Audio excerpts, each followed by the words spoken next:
Hi, welcome to Richard Gabili YouTube channel, and for today's tutorial, I will be teaching you on how to turn on and off pause while speaking and switch control on iPhone X. But first, kindly subscribe to this channel and don't forget to hit the subscribe button and the bell to notify you for the new updates. And let's start. Using your iPhone X from your home screen, first go to Settings. Then in the settings, scroll down and find the accessibility and then tap. Then in the accessibility, scroll down again and go to physical and motor section and then tap the switch control. Then in the switch control, scroll down and go to audio section and then tap the speech. Then in this part in the speech, find the pause while speaking, and as you will see, there's a switch button located on the side of it.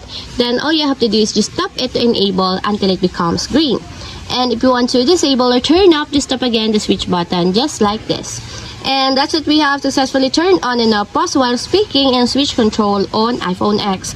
If you have a question, can you comment down below, and don't forget to hit the subscribe button and the bell to notify you for the new updates.